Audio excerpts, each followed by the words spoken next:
Nós já somos os mais ricos da face da terra. Mas quantos estão carentes dessa riqueza? Quantos estão necessitados de receber vida? Nós podemos abrir nossos olhos todas as manhãs, respirar, entender que o ar que está enchendo os nossos pulmões é a misericórdia do Senhor que se renovou sobre nossas vidas.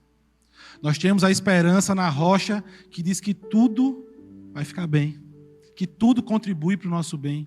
Não importa o grau de dificuldade, não importa a luta que a gente esteja passando, tudo vai cooperar para que a gente seja conformado à imagem do nosso Deus, do nosso Senhor e Salvador Jesus Cristo. Mas quantos estão precisando conhecer essa verdade? A gente está há 2 dias de comemorar 506 anos da Reforma Protestante. Não é isso? É isso mesmo. 506 anos da Reforma Protestante.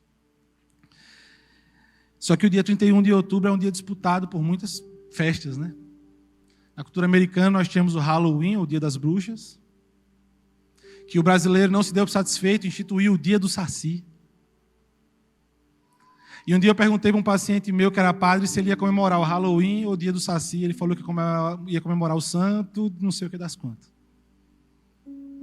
E o que essas 3 comemorações têm em comum é que elas comemoram algo que, na verdade, é vazio. Mas nós somos a Igreja Reformada, a Comunidade da Cruz. Então, no dia da Reforma Protestante, nós temos que celebrar que Deus restaurou a sua igreja. Nós temos que relembrar que Deus restaurou o seu povo e tirou o véu que os homens queriam colocar de volta e transformou o que era a repetição litúrgica e cansativa em uma adoração verdadeira, em espírito e em verdade. Mas será que a gente fez isso mesmo? Analise sua própria vida, a sua casa, a sua igreja, as igrejas que você conhece. E será que a gente realmente tem feito isso? Será que o dia 31 de outubro é o dia que a gente, como igreja protestante, que segue as 5 solas da reforma, que segue a doutrina da graça de Deus, que segue toda a teologia reformada, será que nós temos realmente motivos para celebrar? Quando Martinho Lutero saiu lá da sua casa e pregou as 95 teses na porta da igreja de Wittenberg, ele não estava querendo instituir uma linha teológica para que nós gastássemos todos os nossos neurônios estudando. Ele não estava interessado em se tornar um pastor famoso. Muito menos ele estava interessado em receber fama para si só. Na verdade, diz a história que quando Lutero ouviu dizer que eles estavam se chamando de luteranos, ele reclamou o suficiente para deixar todo mundo surdo dentro de casa. Lutero não estava interessado em ser alguém que se destacou na multidão.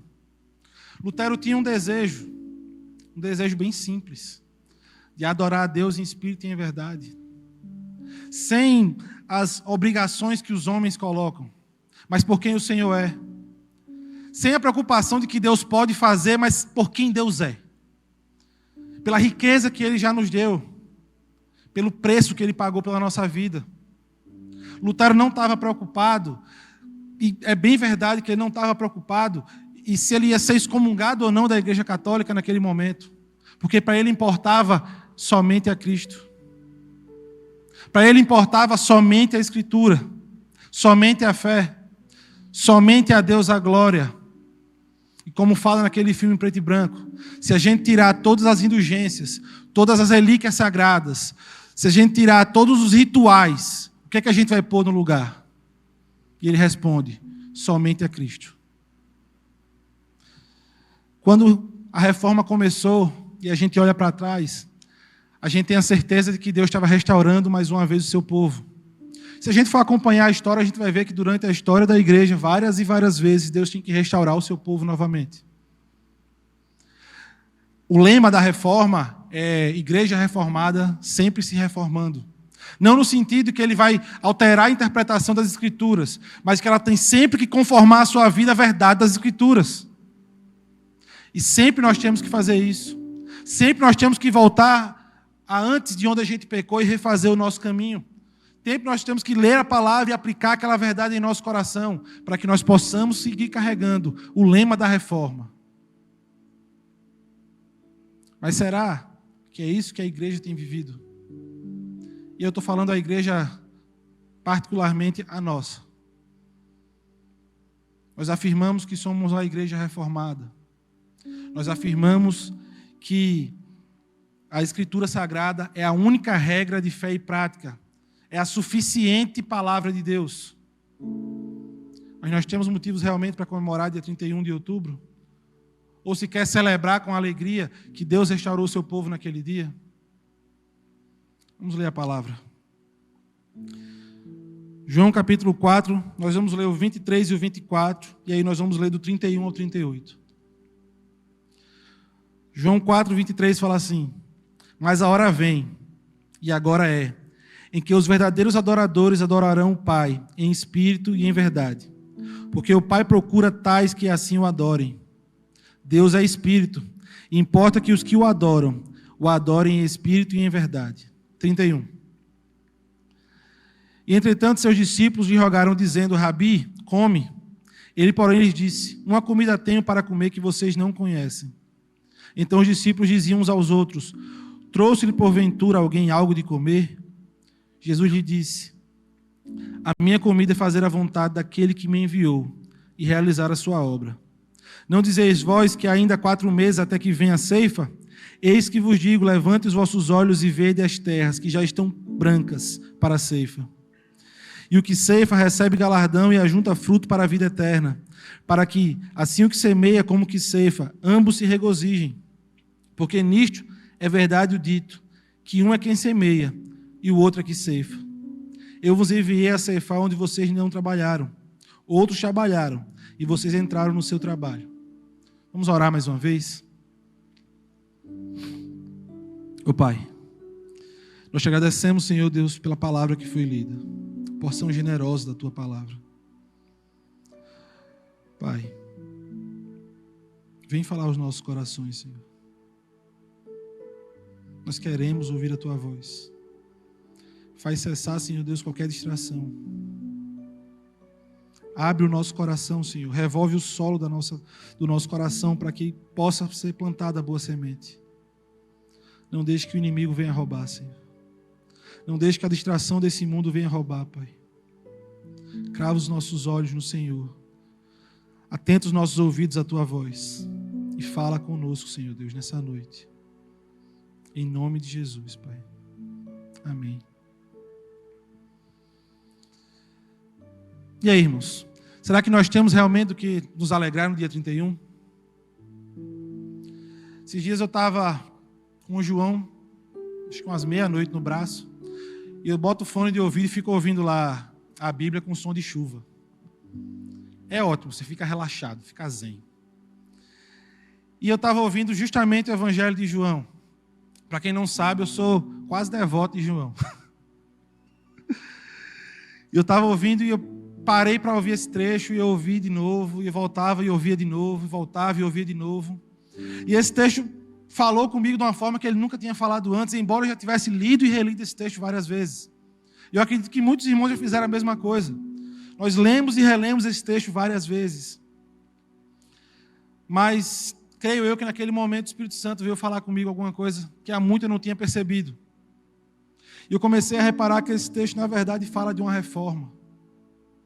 Esse texto aponta para uma reforma que talvez os discípulos de Jesus não estivessem prontos naquele momento para participar. Que talvez nós ainda hoje não estejamos prontos para participar. Nós bem conhecemos esse texto. Diz que Jesus estava saindo da Judéia para Galiléia e tinha que passar por Samaria. E ele passa na cidade de Sicar. Para quem assistiu The Chosen, para mim é um dos melhores episódios esse. Ele para num poço, no sol de meio-dia, e vem uma mulher tirar água do poço. Seus discípulos foram à cidade comprar comida, e Jesus começa a conversar com aquela mulher e pede um pouco de água. E ela faz assim: você é um judeu, está conversando comigo, a samaritana? No mínimo podia se chamar isso de escândalo na época.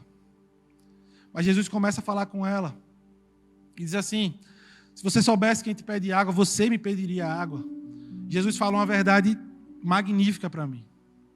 Ele fala que aquele que bebesse da água que ele tinha para oferecer, fluiriam rios de água viva de dentro dele. E ele jamais teria sede novamente. E aquela mulher confusa com o que Jesus falou, fala assim, então me dá dessa água para que eu não tenha que vir mais aqui. Enquanto eu estava lá sentado ouvindo esse trecho, eu comecei a pensar, você já teve a oportunidade de ver uma nascente de água? Você já teve a oportunidade de ver uma nascente no meio da mata? Muitas vezes é uma besteirinha de água, mas que vai seguindo seu curso e faz um rio imenso, faz uma lagoa, um lago imenso. Ele fala que fluiriam rios de águas vivas, daqueles que bebessem da água que ele tinha para oferecer. E ele continua a conversar com a mulher, e a mulher começa a querer empurrar a teologia, como muitos de nós. E meus irmãos, eu não tenho nada contra a teologia. Só que uma teologia que não glorifica a Deus é tão útil quanto adorar a Satanás. Uma teologia que não glorifica melhor a Deus é tão útil para você quanto a cadeira com a perna quebrada. Se a sua teologia não fez você glorificar mais a Deus, ela não interessa para nada. E a mulher vem com esse tipo de teologia que não tem nada a acrescentar e não tem nada a transformar a vida e fala assim, Senhor, vocês dizem que é certo adorar no templo. Nossos antepassados falam que é certo adorar no monte. Onde é que é o lugar certo? E Jesus fala o texto que a gente leu. Que não importa se é no templo, se é no monte, se é dentro do seu quarto com a porta trancada, se é dentro de um salão com a igreja reunida. Mas o que importa é que você adore em espírito e em verdade. Importa que você adore com seu coração queimando, entendendo a obra de Cristo na cruz, com seu coração ansiando, entendendo que Ele pagou um alto preço por você e por mim. Ele morreu numa cruz por você e por mim. Importa que a nossa adoração reflita essa verdade. Importa que a nossa adoração reflita que Ele é o Senhor da nossa vida, que Ele nos comprou, que Ele nos salvou.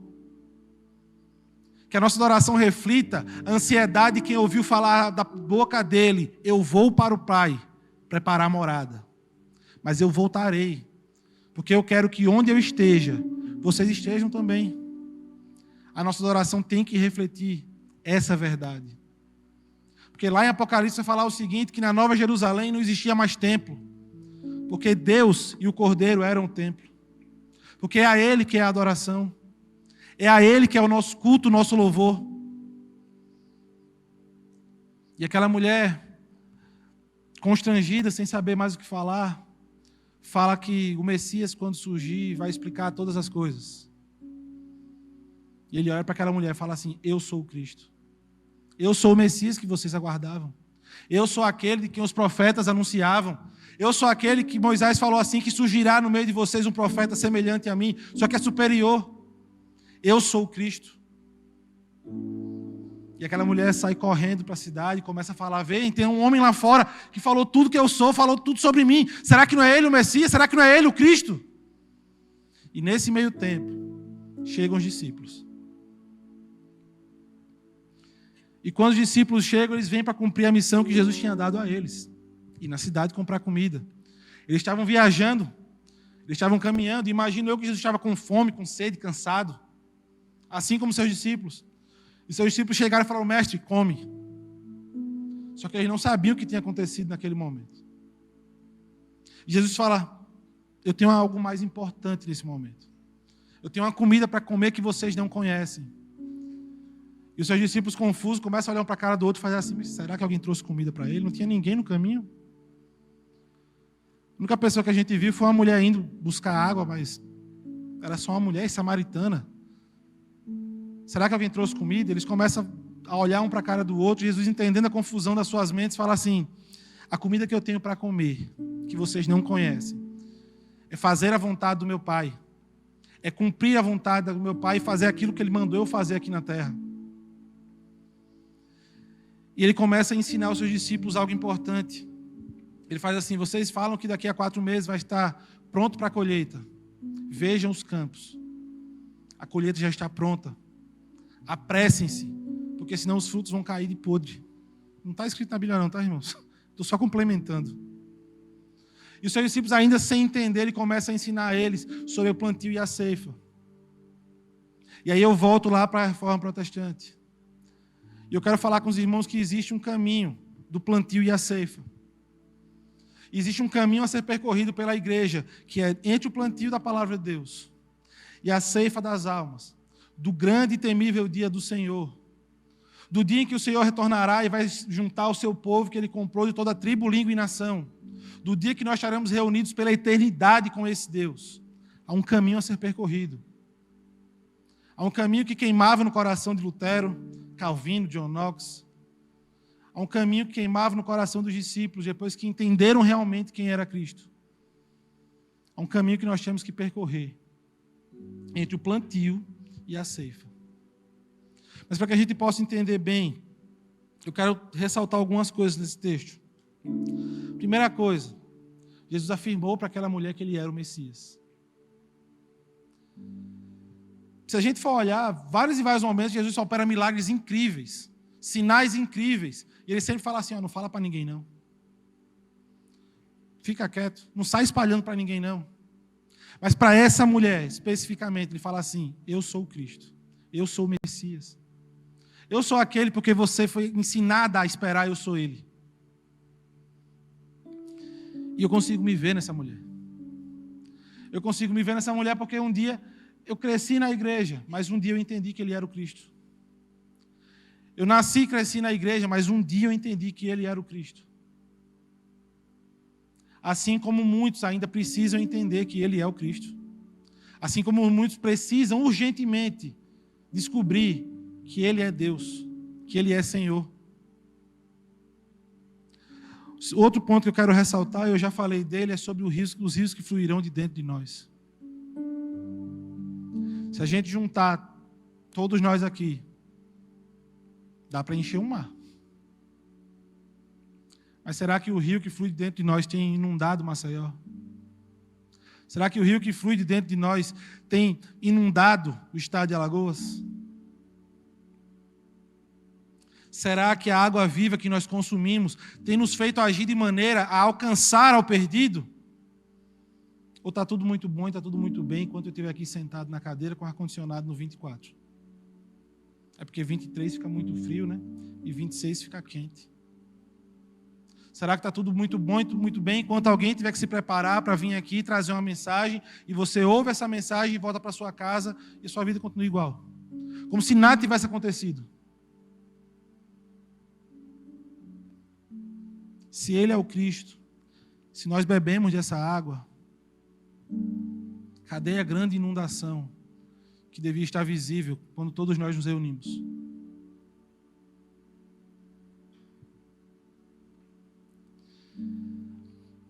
Lá em 1517, houve uma grande inundação.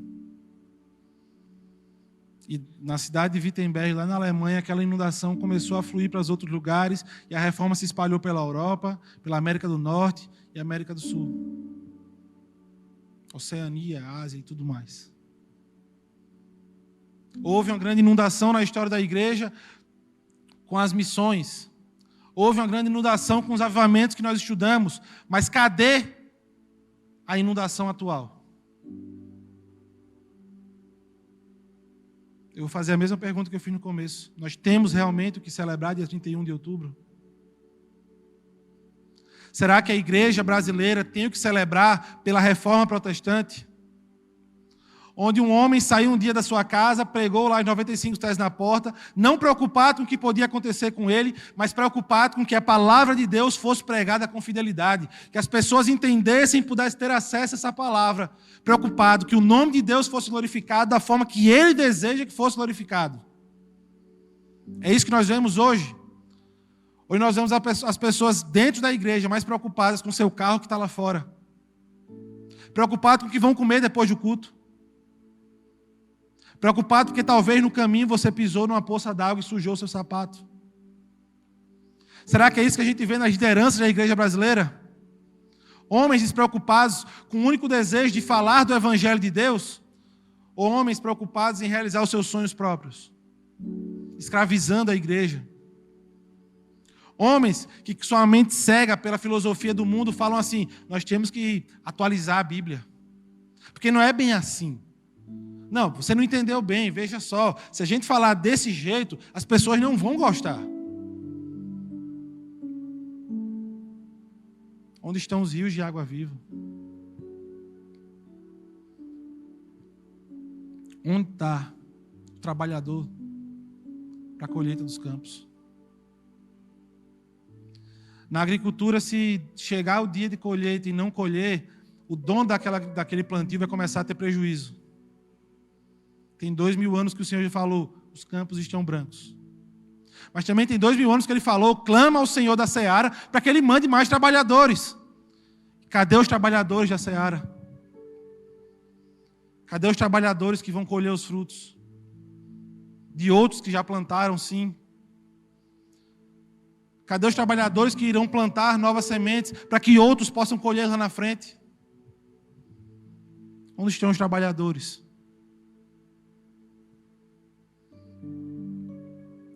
506 anos, irmãos. 506 anos do primeiro estopim da Reforma Protestante. 2000 anos que o Senhor Jesus falou essas palavras. E a essência é a mesma. E eu vou tentar explicar o que é que tem na minha mente, para que a gente possa ver o caminho do plantio até a colheita. O caminho que fez surgir a Reforma Protestante.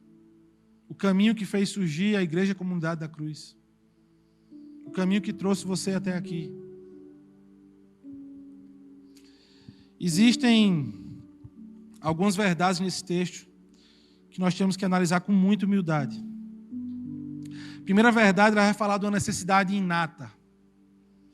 E uma necessidade inata nada mais é daquilo que a gente não tem controle sobre o nosso corpo. Quando a gente está com fome, a gente está com fome. É algo inato do nosso corpo. Quando a gente está com frio, a gente está com frio. A gente não consegue controlar por meio da razão isso. E Jesus nos mostra uma necessidade inata que é infinitamente mais importante do que satisfazer o nosso desejo. Quando os discípulos chegam e falam, mestre, come, nós temos que ter convicção de que ele estava com fome. Ele estava caminhando há horas, há dias, não sei, e chegou no lugar com fome. Mas porque ele sabia o que vinha depois, ele falou assim, tem uma comida que vocês não conhecem, que é infinitamente mais importante para que eu coma agora do que alimentar a minha carne nesse momento. Jesus começa a apontar uma verdade que primeiro é importante satisfazer a vontade de Deus. A necessidade mais importante é a necessidade do Senhor. E primeiro eu tenho que satisfazer a Ele. Ainda que para isso meu corpo sofra um pouco. Ainda que para isso eu tenha que pagar um preço de ficar algumas horas a mais com fome. Ainda que para isso eu tenha que passar mais algumas horas com sede. Ainda que para isso eu tenha que ficar debaixo do sol quente ou debaixo da chuva. Mas importa que a necessidade que o Senhor colocou no meu e no seu coração seja cumprida. E qual é essa necessidade, irmãos? Todos nós conhecemos essa necessidade. Todos nós sabemos de cor. Podemos citar o texto de cor. Ele fala assim, ide por todo mundo, pregai a toda criatura. Fazei discípulos e batizam em nome do Pai, do Filho e do Espírito Santo.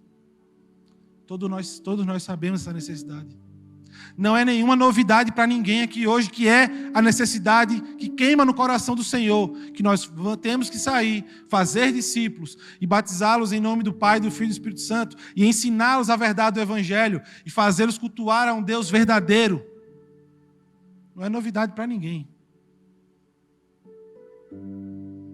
Só que os discípulos, assim como nós, ficamos confusos diante dessa verdade. E muitas vezes nós colocamos as nossas prioridades à frente dessa verdade. Muitas vezes nós estamos mais preocupados com o que nós vamos comer. Nós estamos mais preocupados que nós temos que sair amanhã para trabalhar, porque amanhã é segunda-feira. E eu tenho que ir atrás do meu trabalho para que eu possa trazer o pão de cada dia. Quando, na verdade, o pão de cada dia quem nos dá é o Senhor. Nós estamos preocupados em bater as nossas metas, em conquistar os nossos sonhos, realizar tudo aquilo que a gente sonhou para a nossa vida. E estamos deixando a necessidade de maior prioridade para depois. Os discípulos não entendem porque Jesus não quer se alimentar. Mas Jesus fala, o alimento que eu tenho para comer é a vontade do meu Pai. É cumprir aquilo que Ele me mandou fazer aqui. É necessário que assim se faça. Olhem para mim, vejam, aprendam. Importa que primeiro seja feita a vontade de Deus, depois o que eu preciso. Primeiro seja o nome do Senhor, depois o meu. Parece algum versículo que a gente já conhece? Buscai primeiramente o reino de Deus e a sua justiça, e as demais coisas serão acrescentadas. Tem 2000 anos essa verdade, irmãos. E nós continuamos correndo atrás do mesmo problema. Tem 2000 anos que a igreja afirma que nós somos uma igreja fiel às Escrituras, mas nós não vivemos de forma fiel a ela. Nós estamos cada vez mais preocupados com o que nós vamos comer, com o que nós vamos vestir, quando o Senhor falou que isso é dos pagãos. Isso daqueles que não conhecem a Deus. Se preocupar com essas coisas é dizer que o Senhor é todo poderoso, mas Ele não pode me suprir. Tem 2000 anos, tem 506 anos, tem 4000 anos, porque desde Moisés se fala da mesma coisa, de um Deus que é todo poderoso, e que importa cumprir a vontade dEle, de que importa cumprir a ordem dEle, porque Ele é rei e eu sou servo, Ele é o Senhor, e eu me calo diante da sua ordem, e cumpro o que Ele diz. A necessidade inata daqueles que se afirmam cristãos, protestantes, reformados, ou seja lá como você quiser ser chamado, é cumprir a vontade do Senhor. 506 anos, 2000 anos, 4000 anos. E ainda é necessário que nós lembremos disso. Ainda é necessário que alguém venha falar sobre isso. Ainda é necessário que reavive a nossa mente sobre a verdade que Jesus está falando nesse texto. Nós temos uma comida para comer, que o mundo não conhece. É a comida mais saborosa que alguém pode experimentar. É algo muito mais importante do que a nossa própria vida. Porque a grande verdade é que nós só temos vida porque Ele nos chamou para a vida. Efésios vai dizer que nós estávamos mortos em pecados e delitos. E não era o pecado do seu irmão, não era o seu pecado, era o meu pecado. E ele diz assim, mas porque Ele nos amou com tão grande amor, Ele nos chama para a vida. A necessidade é primeiro o reino de Deus. Primeiro a vontade de Deus. Mas será que é isso que nós tínhamos vivido? Primeira parte de plantar a semente, irmãos, é fazer a vontade de Deus. Não existe colheita sem primeiro que alguém tenha plantado uma semente. Alguém plantou uma semente na sua vida e é por isso que você está aqui sentado nessa noite. Alguém plantou uma semente lá atrás, há 7 anos, e é por isso que nós temos essa igreja aqui. Pessoas que nunca se viram, mas se juntaram nesse lugar para cultuar a Deus e ser família de Deus e ser povo de Deus. A gente não pode começar pensando na colheita sem antes plantar a semente. E quem vai plantar essa semente? A gente está pisando nos passos dos profetas, dos apóstolos, dos reformadores, dos puritanos, dos pregadores dos anos 40, 50, 60, 70, 80, 90, 2000 e até a atualidade. Mas os juniores, os adolescentes vão caminhar em quais passos?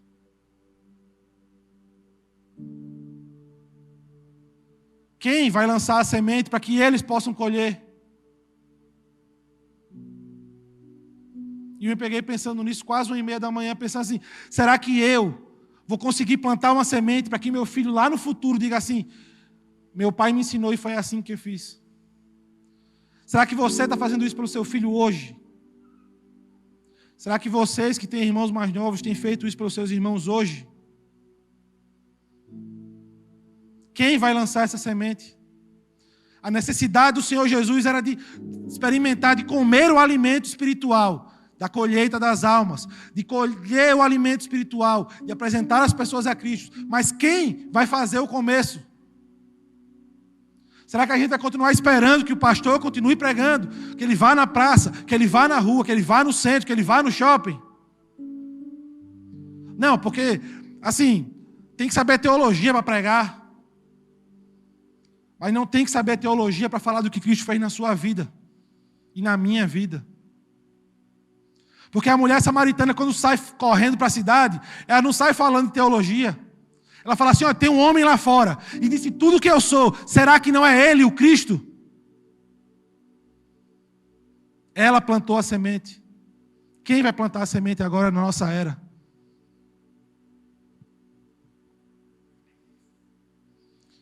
O caminho entre o plantio e a colheita começa com a semente, irmãos. Que todos nós temos acesso. Todos nós somos incumbidos. Nós recebemos a ordem de plantá-la. Você não planta se não quiser. Mas é um caminho. Existe um tempo entre o plantio e a colheita. Jesus fala assim: vocês não falam que daqui a 4 meses os campos estarão prontos para a colheita? E o dono da terra espera com expectativa esses 4 meses, porque quando der o dia certo, na hora certa, ele vai enviar os seus trabalhadores para recolher os frutos. Porque é o sustento dele. Aquilo é importante para ele. Ele não fez aquele investimento, ele não plantou aquela semente simplesmente para deixar que o fruto se perdesse no meio do mato. Ele não ia deixar que o fruto agora se perdesse no campo. E ele aguarda com expectativa que se passem os meses para que ele possa colher. Só que Jesus não fala de uma necessidade urgente. Se a gente puder ler a palavra, ele vai falar o seguinte no versículo 35. Não dizeis vós que ainda há 4 meses até que venha a ceifa? Eis que vos digo, levanta os vossos olhos e vede a terra, que já estão brancas para a ceifa. Não fui eu, irmãos, que falei. Porque a bem da verdade, se eu fosse falando, talvez você não desse crédito nenhum. Mas foi o Senhor Jesus. Foi o Deus vivo encarnado que falou: olhe para frente. Vejam os campos. A colheita já está na hora de ser feita. Por que vocês continuam aguardando? Por que vocês estão preocupados agora com o que há de comer? Os campos estão brancos. E todos os comentaristas são unânimes em falar. Jesus fala isso porque ele vê a multidão se aproximando dele. Ele vê os samaritanos vindo pela semente que foi plantada por aquela mulher. Ele faz: os campos estão brancos para a colheita. Você não tem que esperar 4 meses. Eu não estou falando de um plantio material. Eu estou falando de uma colheita espiritual. Aquele que planta, ele pode colher na mesma hora, porque eu abro os corações, porque o Espírito Santo convence do pecado e do juízo, porque ele abre o nosso entendimento de que nós somos falhos, fracos, pecadores e carecemos da graça de Deus. E ele fala: olha para frente, vê que os campos já estão prontos. É urgente que a igreja se levante e vá à colheita.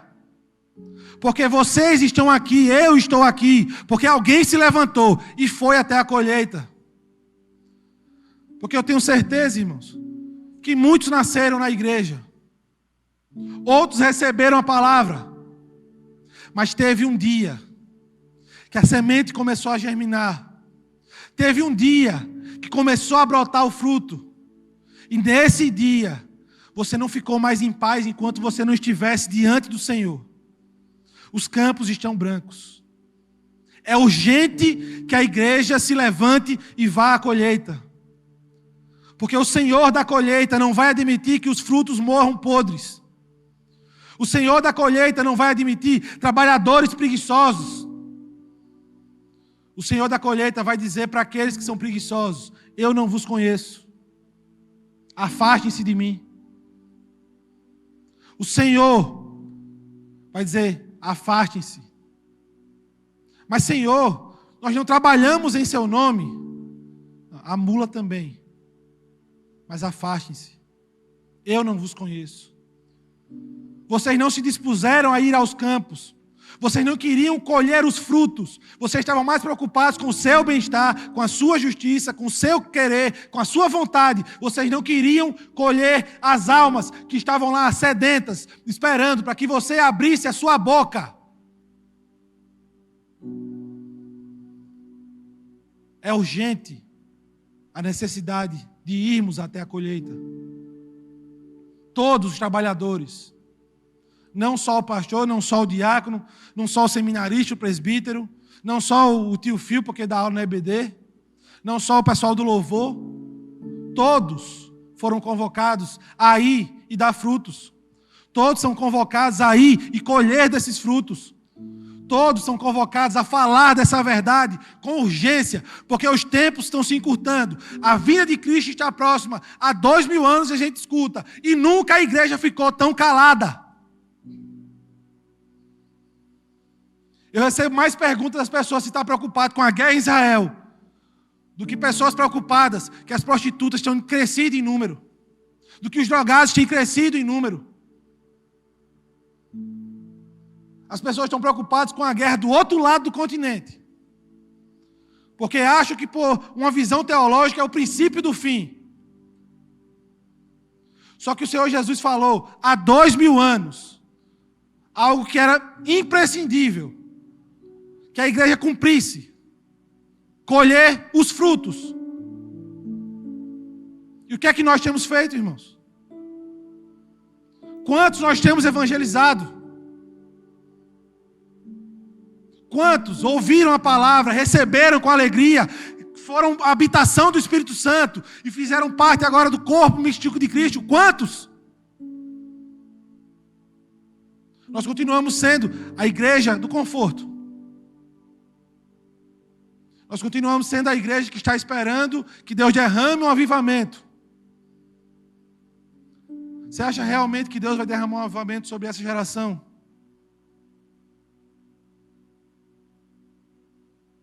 Eu lembro que quando eu era adolescente, o nome era Janela 1040. Quando eu fiquei jovem, a janela virou 2040. Eu lembro que, quando eu era criança, a igreja que eu fazia parte tinha 25 missionários. Quando eu cresci, tinha 12.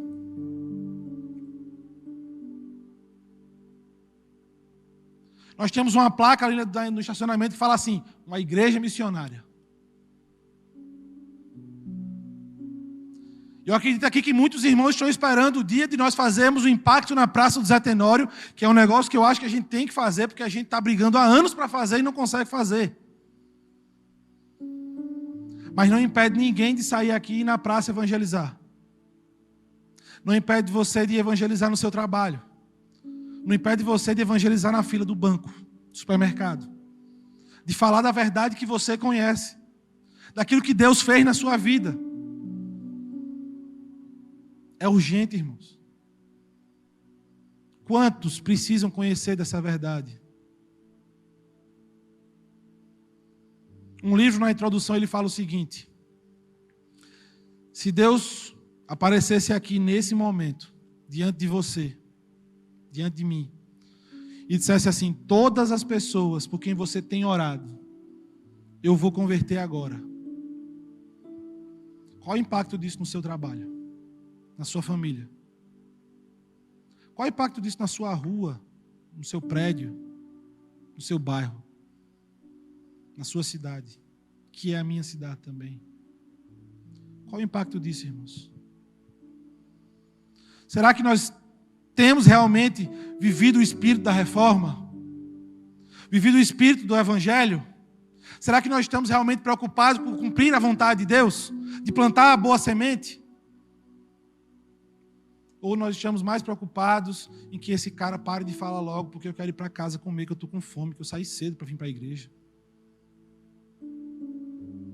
A palavra diz que no final dos tempos o amor vai se esfriar. E eu peço a Deus para que eu não seja encontrado no meio desses. Os campos estão brancos. É urgente. Não é para depois, é para agora. Os discípulos de Jesus, que eram judeus, não conseguiam compreender como é que Jesus parou para falar com a mulher samaritana. E agora, muito menos, eles conseguem entender como é que ele vai esperar e deixar de comer para falar com um monte de samaritano.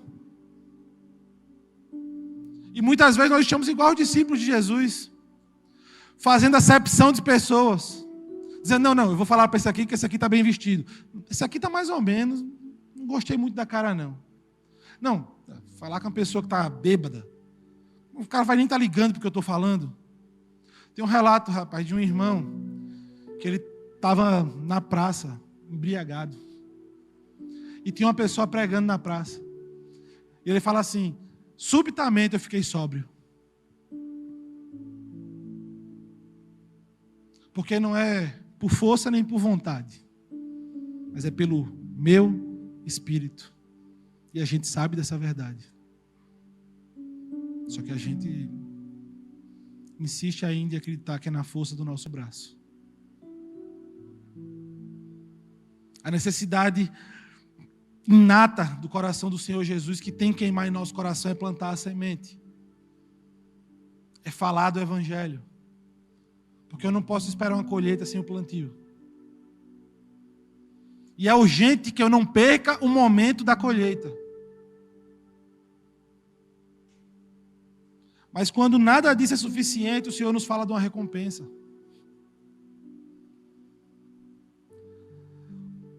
Irmãos, eu fico constrangido.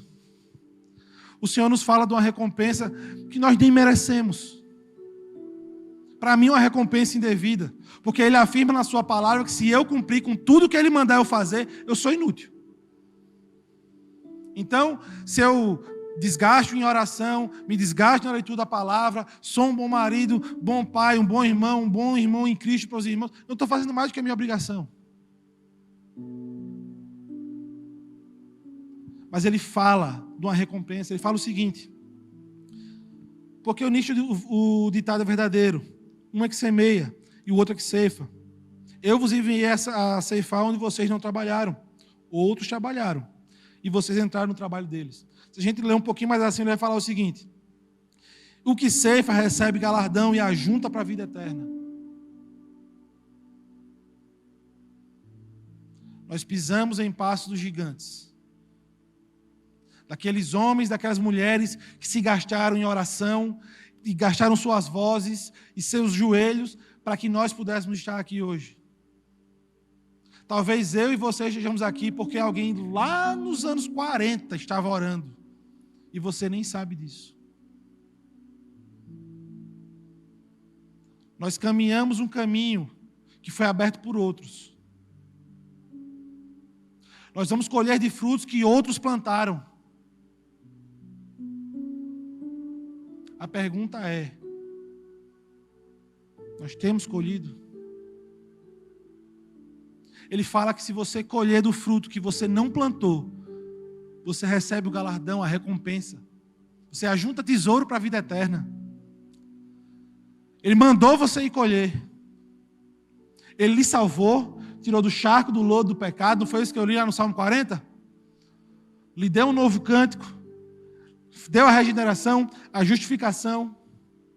Ele mudou a sua vida. Ele lhe constrangeu com o Espírito Santo, todo dia mostrando que você é réu do juízo de Deus, que a sua vida é para o Senhor como um trapo de imundície.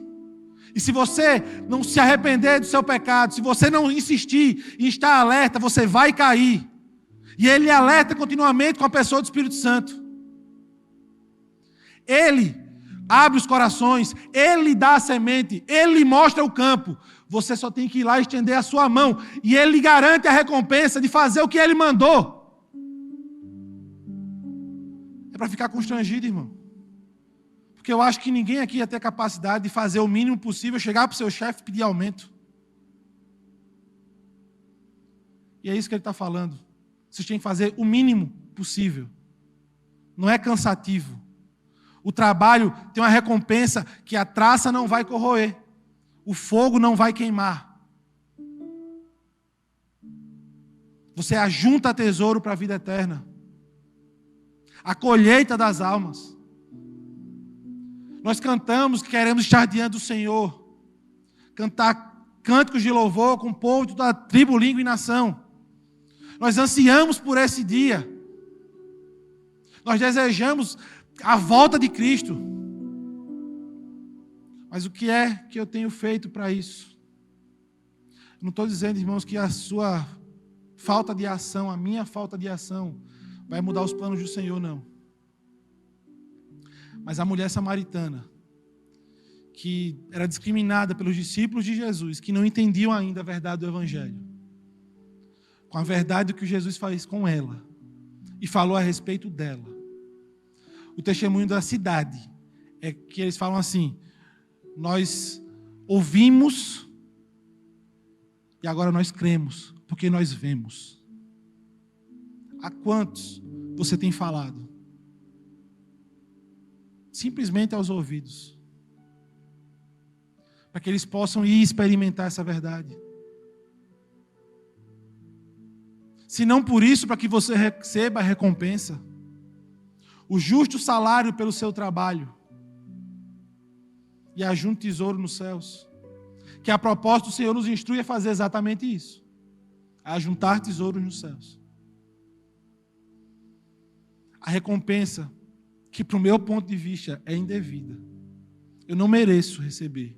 O Senhor me dá de bom grado. Porque Ele me ama a esse ponto. Porque Ele amou a gente a esse ponto. Ele amou a sua igreja a esse ponto. E assim, meus filhos, eles vão receber a recompensa do seu trabalho. Os meus filhos, eles vão receber a recompensa por terem ido colher os frutos. Os meus filhos irão receber, porque ouviram o meu chamado, ouviram a minha ordem e cumpriram o ide e pregai e fazei discípulos. Eles vão receber a recompensa. E a recompensa é a colheita, irmãos. Simplesmente a colheita. Um dia eu estava conversando com a Alice, naquele cantinho ali, no dia do caldo das mulheres. E a gente falando sobre missão. E eu acho que era a Martina que tinha levantado daqui da frente, estava andando. Aí eu falei, você quer entender missão de verdade? É você estar vendo a Martina? É você entender que ela sem Cristo, ela vai ser a pior pessoa. Ela vai cair ao mais baixo nível. Você quer fazer missão? A missão é você levar a Cristo. Para que as vidas mudem. Para que eles sejam resgatados do charco de lodo, assim como eu e você. Você quer entender o evangelismo? É você ter paixão em levar as pessoas à porta do templo de Deus, do trono de Deus, da graça de Deus. É você entender que todos os adolescentes e juniores que estão aqui sentados na frente, sem Cristo, serão as piores pessoas da face da terra. E a responsabilidade minha e sua é garantir que eles não sejam. Da mesma forma que nós temos que garantir que eles não sejam, nós temos que garantir que a nossa rua também não seja, que o nosso prédio também não seja, que o nosso trabalho também não seja. Uma comida nós temos para comer, que é muito mais urgente do que encher as nossas barrigas. Uma necessidade muito mais importante do que satisfazer o desejo da nossa carne. Eu estou falando ainda sobre comer. Nós temos uma necessidade de falar dessa verdade. Assim como Lutero teve a necessidade. Lutero podia ter ficado lá quietinho no canto dele. Ele já estava cuidando da igreja lá dele. Mas algo aconteceu no seu coração que foi necessário que ele saísse da sua zona de conforto e fosse. Assim como muitos antes dele, assim como outros depois dele.